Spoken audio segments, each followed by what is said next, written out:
मौर्य राजवंश के चक्रवर्ती सम्राट अशोक महान की डॉक्यूमेंट्री।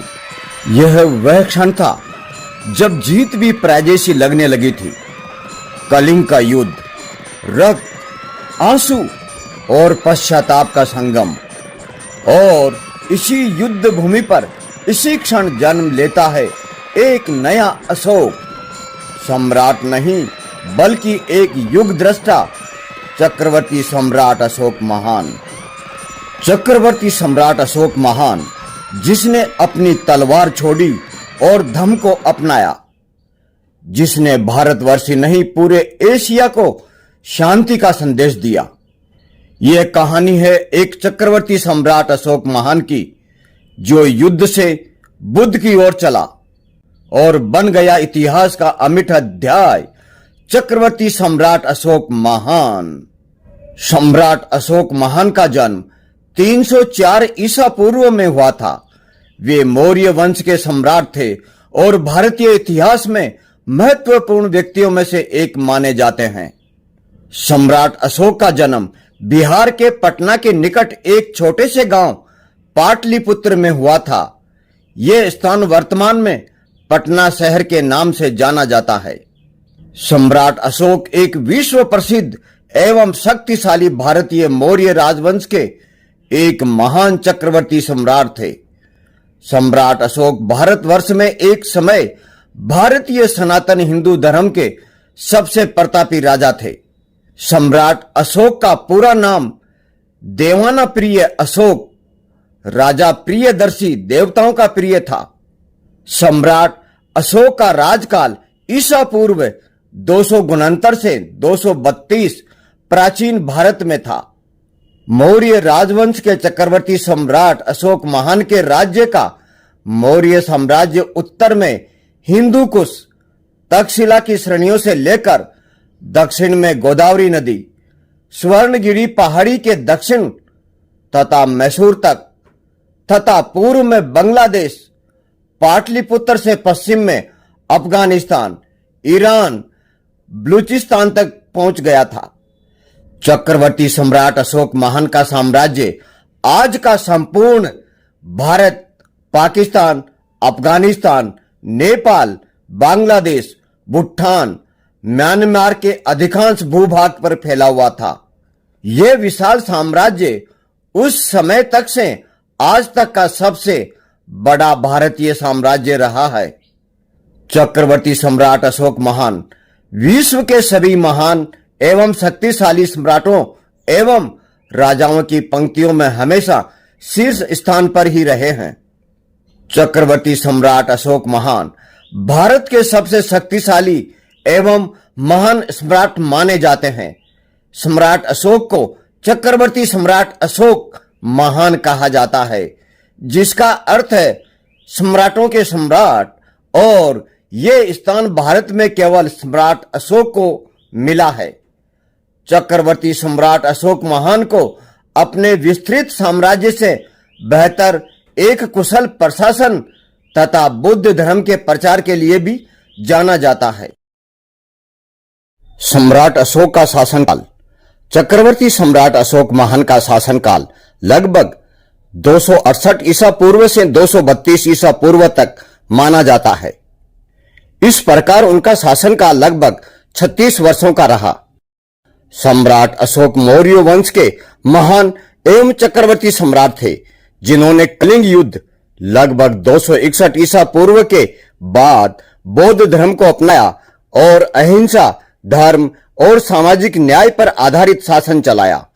उनका काल मौर्य साम्राज्य की चरम सीमा का समय माना जाता है। चक्रवर्ती सम्राट अशोक महान ने संपूर्ण एशिया में तथा अन्य आज के सभी महाद्वीपों में भी कलिंग के युद्ध के बाद बौद्ध धर्म का प्रचार प्रसार किया था।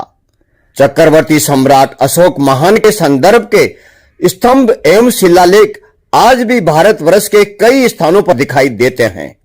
इसलिए सम्राट अशोक की ऐतिहासिक जानकारी अन्य किसी भी सम्राट या राजा से व्यापक रूप से मिल जाती है।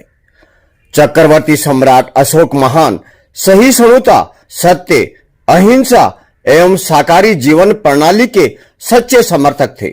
इसलिए उनका नाम इतिहास में महान परोपकारी सम्राट के रूप में ही दर्ज हो चुका है। चक्रवर्ती सम्राट अशोक महान के पिता का नाम सम्राट बिंदुसार जी था। सम्राट बिंदुसार जी मौर्य वंश के दूसरे सम्राट थे। वे चंद्रगुप्त मौर्य और उनकी पत्नी दुर्धरा के पुत्र थे। सम्राट अशोक की माताजी के विषय में कुछ मतभेद हैं। माताजी का नाम रानी धर्माजी या कुछ स्रोतों में शुभद्रांगी जी बताया जाता है। एक दिन रानी धर्माजी को स्वप्न आया कि उनका बेटा एक बहुत बड़ा सम्राट बनेगा। उनके बाद उसे राजा बिंदुसार जी ने अपनी रानी बना लिया। क्योंकि रानी धर्माजी क्षत्रिय कुल से नहीं थी, अतः उनको कोई विशेष स्थान राजकुल में प्राप्त नहीं था। सम्राट अशोक के भाई बहनों की संख्या। सम्राट बिंदुसार के कई रानियां थी और उनसे करीब 100 पुत्र। कुछ ग्रंथों में संख्या 101 भी कही गई है, बताए जाते हैं। सम्राट अशोक भी इन्हीं में से एक पुत्र थे। सबसे प्रसिद्ध भाई थे सुसीम, जो बिंदुसार के सबसे बड़े पुत्र माने जाते हैं और अशोक के प्रमुख प्रतिद्वंदी थे। एक अन्य भाई का नाम विटाशोक या तिस्यमिता है, जो बाद में बौद्ध भिक्षु बन गया था। पौराणिक ऐतिहासिक अनुमानों के आधार पर सम्राट अशोक के लगभग 100 भाई और संभवतः कुछ बहनें थी, लेकिन बहनों की संख्या और नाम स्पष्ट रूप से ज्ञात नहीं है। सम्राट अशोक के कई सौतेले भाई बहनें थे। बचपन में उनमें कड़ी प्रतिस्पर्धा रहती थी। अशोक के बारे में कहा जाता है कि वो बचपन से ही सैन्य गतिविधियों में प्रवीण था। 2000 वर्षों के पश्चात भी सम्राट अशोक का प्रभाव एशिया, मुख्यतः भारतीय उपमहाद्वीप में देखा जा सकता है। चक्रवर्ती सम्राट अशोक महान के काल में उकेरा गया प्रतीकात्मक चिन्ह, जिसे हम अशोक चिन्ह के नाम से भी जानते हैं, आज भारत का राष्ट्रीय चिन्ह है। बौद्ध पंथ के इतिहास में गौतम बुद्ध के पश्चात सम्राट अशोक का स्थान आता है। सम्राट अशोक की रानियां एवं संतानें। सम्राट अशोक, जो मौर्य साम्राज्य के तीसरे सम्राट थे, एक महान शासक के साथ साथ बुद्ध धर्म के प्रचारक भी थे। उनके जीवन के बारे में अधिकांश जानकारी अशोक स्तंभों और शिलालेखों से मिलती है, लेकिन उनकी रानियों और संतानों के बारे में जानकारी अपेक्षाकृत कम और कुछ हद तक विवादित है। फिर भी ऐतिहासिक पारंपरिक स्रोतों के अनुसार सम्राट अशोक की प्रमुख रानियां और संतानें निम्नलिखित मानी जाती हैं। अशोक की पत्नियों के बारे में जानकारी। देवी अशोक की पहली पत्नी थी। वे शाक्य वंश की थी और उज्जैन में वायसराय रहते हुए अशोक ने उनसे विवाह किया था। देवी से अशोक के 3 बच्चे हुए, उनेन्द्र, महेंद्र और संघमित्रा। कारुवाकी अशोक की दूसरी पत्नी थी। वे कलिंगवासी उड़ीसा की थी। कारुवाकी से अशोक के चौथे बेटे राजकुमार तीवर हुए। संधिमित्रा अशोक की प्रमुख पत्नी थी। पद्मावती अशोक की चौथी पत्नी थी।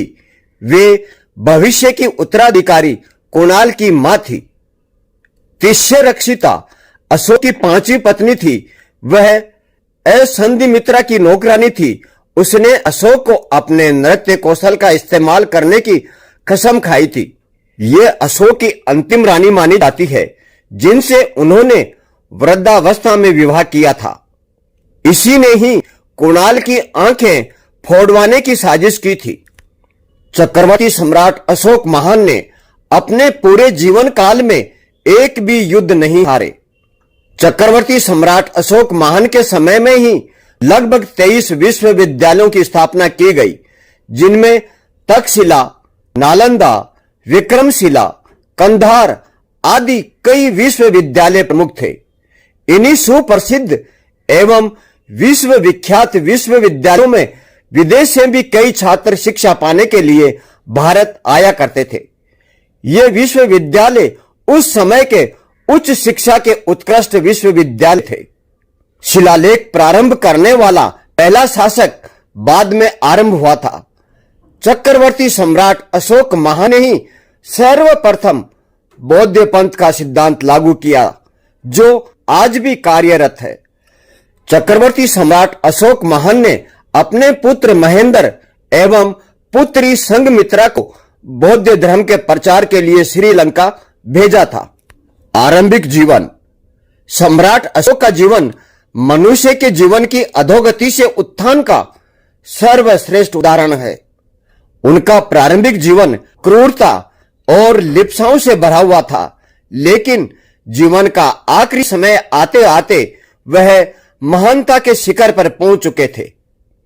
उन्होंने शस्त्रों के जरिए विजय की शुरुआत की थी, लेकिन आखिर में उन्होंने दिलों को जीतना शुरू कर दिया था।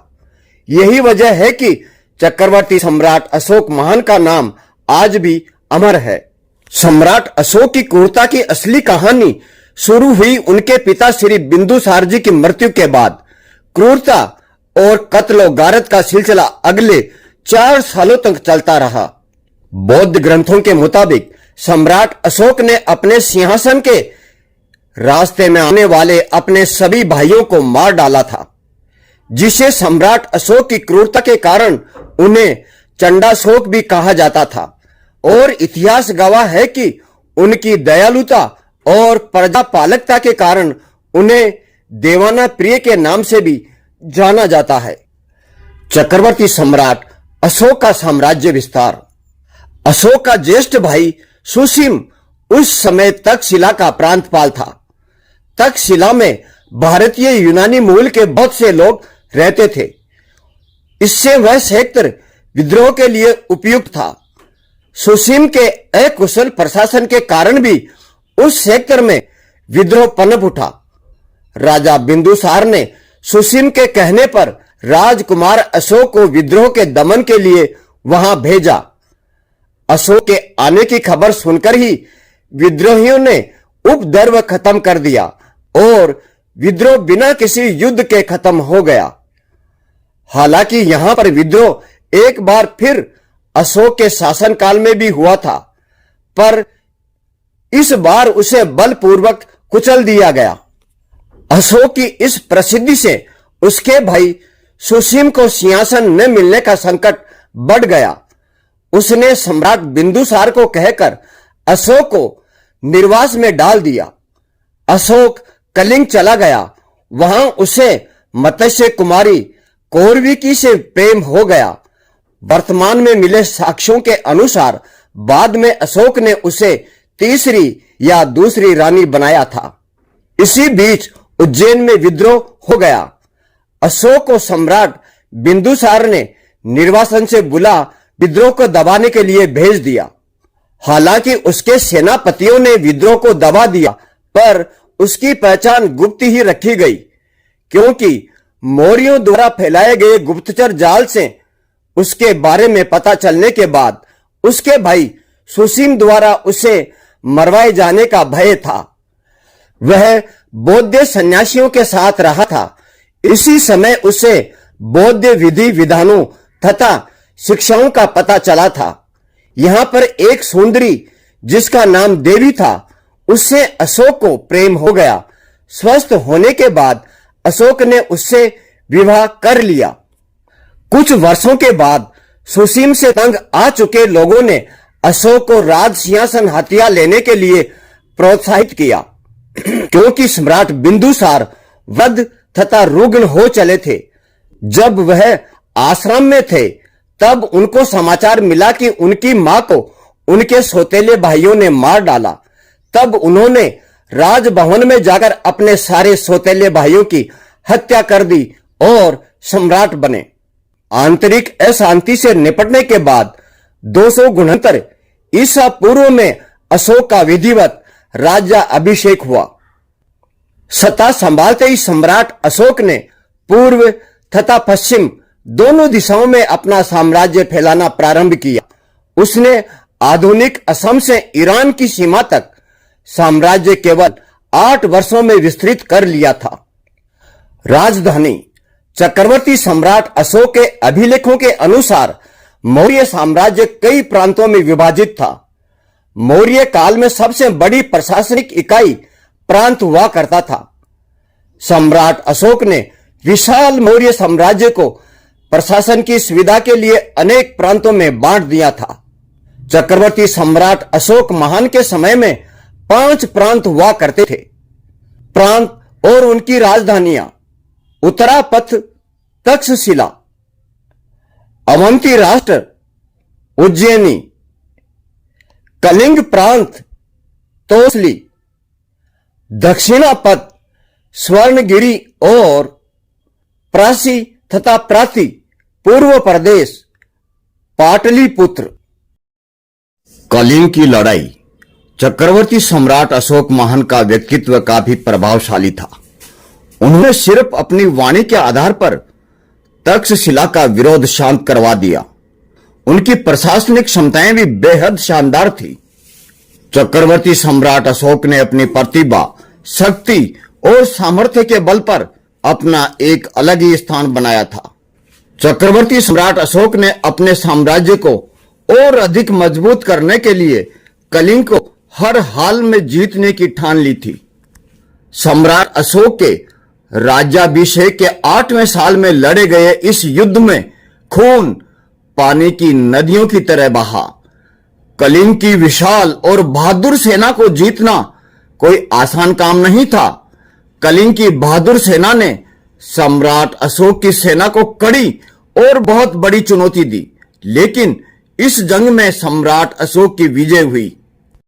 कलिंग का युद्ध। कलिंग का युद्ध प्राचीन भारत का एक अत्यंत प्रसिद्ध और विनाशकारी युद्ध था, जो मौर्य सम्राट अशोक और कलिंग राज्य के बीच लड़ा गया था। इसका ऐतिहासिक महत्व केवल इसके रक्तपात में नहीं, बल्कि युद्ध के बाद चक्रवर्ती सम्राट अशोक के जीवन में आए बड़े और गहरे परिवर्तन में भी निहित है। कलिंग का युद्ध लगभग 261 ईसा पूर्व लड़ा गया था। स्थान था वर्तमान उड़ीसा राज्य का क्षेत्र, विशेषकर दया नदी के तट के आसपास। कलिंग राज्य एक स्वतंत्र और समृद्ध गणराज्य, जिसका नेतृत्व किसी एक राजा द्वारा नहीं बल्कि गणराज्य पद्धति से होता था। हालांकि कुछ ग्रंथों में राजा अनंत पद्मनाभ का उल्लेख मिलता है। युद्ध के कारण मौर्य साम्राज्य ने लगभग संपूर्ण भारत को अपने अधीन कर लिया था, लेकिन कलिंग एकमात्र ऐसा शक्तिशाली राज्य था जिसने मौर्य अधीनता स्वीकार नहीं की थी। कलिंग सामरिक दृष्टि से महत्वपूर्ण था क्योंकि वह बंगाल की खाड़ी के पास स्थित था, जिससे समुद्री व्यापार और पूर्वी भारत पर नियंत्रण संभव था। युद्ध की विभीषिका। सम्राट अशोक के शिलालेखों, विशेषतः 13वां शिलालेख के अनुसार कलिंग युद्ध में 1,50,000 व्यक्ति बंदी बनाकर निर्वासित कर दिए गए थे। 1 लाख लोगों की हत्या कर दी गई थी। 1.5 लाख लोग इस युद्ध में घायल हुए थे। अनगिनत नागरिक घायल और प्रभावित हुए थे। चक्रवर्ती सम्राट अशोक महान ने यह बड़ा भारी और विभत्स नरसंहार को अपनी आंखों से देखा। दया नदी का पानी रक्त से लाल हो गया था, इसीलिए इसे दया नाम मिला, ऐसा लोक कथाओं में माना जाता है। युद्ध के बाद का प्रभाव। चारों तरफ लाशों के ढेरी ढेर, खून की बहती नदियां, घायल और अधमरे सैनिकों और मृतक सैनिकों के परिवारजनों का रुद्र कर्दन और चीख पुकारों से गूंजता आसमान, चील कौवों द्वारा नोचती लाशें। इस विभत्स एवं अत्यंत भयावह नरसंहार ने चक्रवर्ती सम्राट अशोक को अंदर तक झकझोर कर रख दिया था। युद्ध के बाद उन्होंने बौद्ध धर्म को अपनाया और अहिंसा, धर्म और शांति की नीति अपनाई। उन्होंने आगे चलकर धर्म प्रचारक भेजे और सामाजिक नैतिकता पर आधारित प्रशासन चलाया। कलिंग के इस युद्ध में मारे गए लाखों लोगों और उनके परिजनों के क्रदन ने चक्रवर्ती सम्राट अशोक का हृदय पूरी तरह बदल दिया।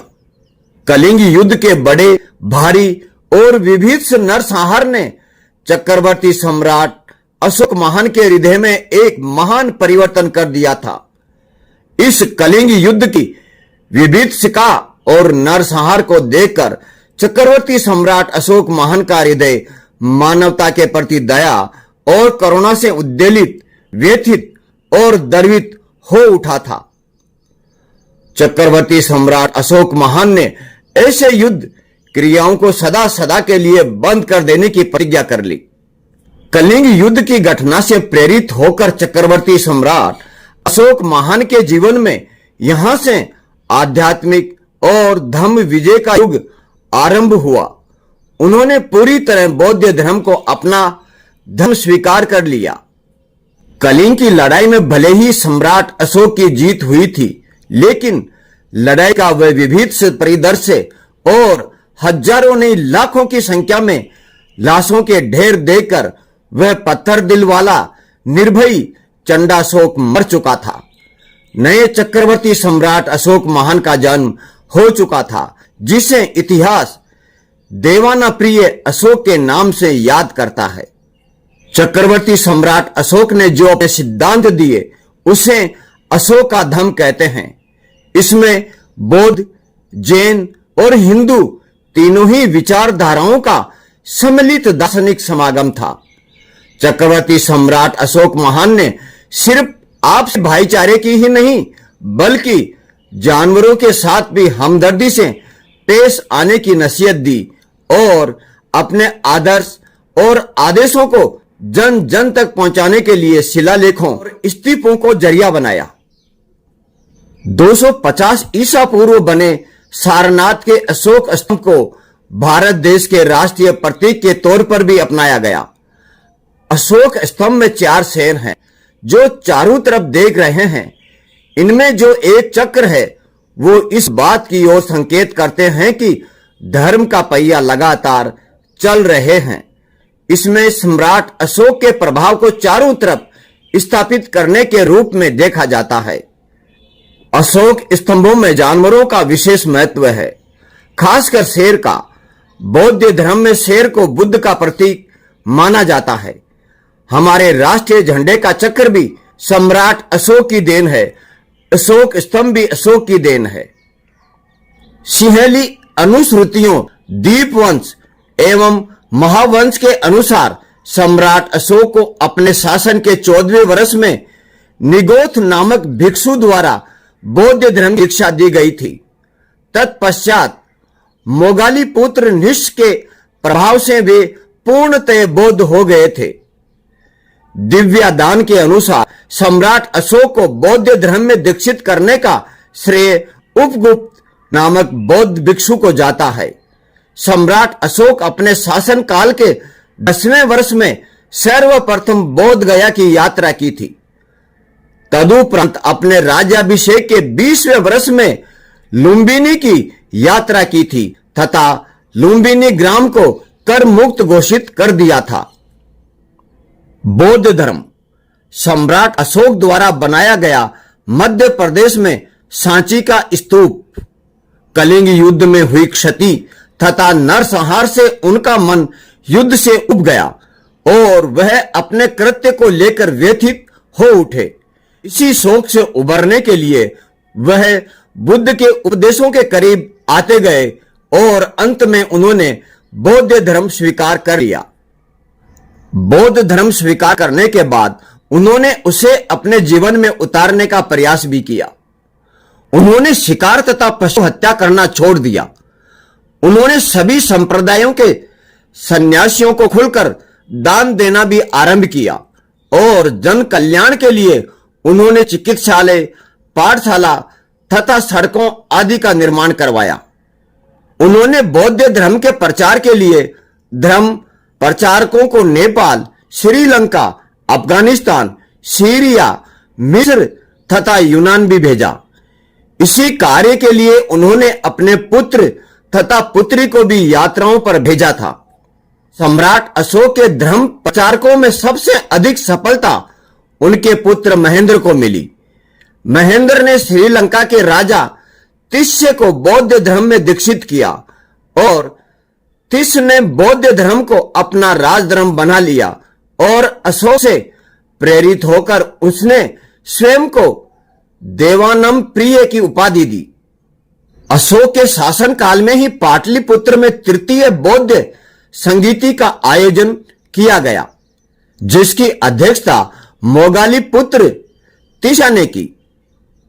यही अभिधम्म पिटक की रचना भी हुई और बौद्ध भिक्षु विभिन्न देशों में भेजे गए, जिनमें अशोक के पुत्र महेंद्र एवं पुत्री संघमित्रा भी सम्मिलित थे, जिन्हें श्रीलंका भेजा गया। अशोक ने बौद्ध धर्म को अपना लिया और साम्राज्य के सभी साधनों को जनता के कल्याण हेतु लगा दिया। अशोक ने बौद्ध धर्म के प्रचार के लिए निम्नलिखित साधन अपनाए। धर्म यात्राओं का प्रारंभ, राजकीय पदाधिकारियों की नियुक्ति, धर्म महापात्रों की नियुक्ति, दिव्य रूपों का प्रदर्शन, धर्म श्रावण एवं धर्मोपदेश की व्यवस्था, लोकोचारिता के कार्य, धर्म लिपियों का खुदवाना, विदेशों में धर्म प्रचार को प्रचारक भेजना आदि। सम्राट अशोक ने बौद्ध धर्म का प्रचार प्रारंभ धर्म यात्राओं से किया। वह अभिषेक के 10वें वर्ष बोध गया की यात्रा पर गया। कलिंग युद्ध के बाद आमोद प्रमोद की यात्राओं पर पाबंदी लगा दी। अपने अभिषेक के 20वें वर्ष में लुम्बिनी ग्राम की यात्रा की। नेपाल तराई में स्थित निगलीवा में उसने कनक मुनि के स्तूप की मरम्मत करवाई। बौद्ध धर्म के प्रचार के लिए अपने साम्राज्य के उच्च पदाधिकारियों को नियुक्त किया। स्तंभ लेख 3 और 7 के अनुसार उसने व्युष्ट, रज्जुक, प्रादेशिक तथा युक्त नामक पदाधिकारियों को जनता के बीच जाकर धर्म प्रचार करने और उपदेश देने का आदेश दिया। अभिषेक के 13वें वर्ष के बाद उसने बौद्ध धर्म प्रचार हेतु पदाधिकारियों का एक नया वर्ग बनाया, जिसे धर्म महापात्र कहा गया था। इसका कार्य विभिन्न धार्मिक संप्रदायों के बीच द्वेष भाव को मिटाकर धर्म की एकता स्थापित करना था। सम्राट अशोक अहिंसा, शांति तथा लोक कल्याणकारी नीतियों के विश्व विख्यात तथा अतुलनीय सम्राट हैं। सम्राट अशोक के शिलालेख। सम्राट अशोक द्वारा प्रवर्तित कुल 33 अभिलेख प्राप्त हुए हैं, जिन्हें अशोक के स्तंभों, चट्टानों और गुफाओं की दीवारों में अपने 269 ईसा पूर्व से 231 ईसा पूर्व चलने वाले शासन काल में खुदवाए गए। ये आधुनिक बांग्लादेश, भारत, अफगानिस्तान, पाकिस्तान और नेपाल में जगह जगह पर मिलते हैं और बौद्ध धर्म के अस्तित्व के सबसे प्राचीन प्रमाणों में से एक हैं। इन शिलालेखों के अनुसार सम्राट अशोक के बौद्ध धर्म फैलाने के प्रयास भूमध्य सागर के क्षेत्र तक सक्रिय थे और सम्राट मिस्र और यूनान तक की राजनीतिक परिस्थितियों से भली भांति परिचित थे। इनमें बौद्ध धर्म की बारीकियों पर जोर कम और मनुष्यों को आदर्श जीवन जीने की सीखें अधिक मिलती है। पूर्वी देशों में यह आदेश प्राचीन मगधी भाषा में पाली भाषा के प्रयोग से लिखे गए थे। पश्चिमी क्षेत्रों के शिलालेखों में भाषा संस्कृत से मिलती जुलती है और खरोष्ठी लिपि का प्रयोग किया गया है। एक शिलालेख में यूनानी भाषा प्रयोग की गई है, जबकि एक अन्य में यूनानी और अरामाई भाषा में द्विभाषीय आदेश दर्ज है। इन शिलालेखों में सम्राट अशोक ने अपने आप को प्रियदर्शी, प्राकृत में प्रियदर्शी और देवानाम प्रिय यानी देवों के प्रिय, प्राकृत में देवानम प्रिय की उपाधि से बुलाते हैं। मृत्यु। मगध साम्राज्य के महान मौर्य सम्राट अशोक की मृत्यु 237 से 236 ईसा पूर्व में लगभग हुई थी। अशोक ने लगभग 36 वर्षों तक शासन किया, जिसके बाद लगभग 236 से 237 ईसा पूर्व में उनकी मृत्यु हो गई। उनके पुत्र महेंद्र तथा पुत्री संघमित्रा ने बौद्ध धर्म के प्रचार में योगदान दिया। सम्राट अशोक की मृत्यु के बाद मौर्य साम्राज्य लगभग 50 वर्षों तक चला। मगध तथा भारतीय उपमहाद्वीपों में कई जगहों पर उनके अवशेष मिले हैं। पटना पाटलिपुत्र के पास कुम्हेरार में अशोककालीन अवशेष मिले हैं। लुंबिनी में भी अशोक स्तंभ देखा जा सकता है। कर्नाटक के कई स्थानों पर उनके धर्मोपदेशों के शिलोत्कीर्ण अभिलेख मिले हैं। वह चक्रवर्ती सम्राट अशोक महान, जिसने अपनी तलवार के बल पर रक्त से साम्राज्य रचा, अंत में शांति के दीप से इतिहास रोशन किया। सम्राट अशोक, जिसने मृत्यु के भय में नहीं, जीवन के अर्थ में बुद्धत्व पाया। उसकी अंतिम सांसों में न कोई सेना थी, न कोई सिंहासन, केवल शांति थी और उनकी धर्म की वाणी। धर्म उसकी रक्षा करता है जो धर्म की रक्षा करता है। धम्मो हवे रखती धर्मचारी। धर्म उसकी रक्षा करता है जो धर्म की रक्षा करता है। जय हिंद, जय भारत, वंदे मातरम।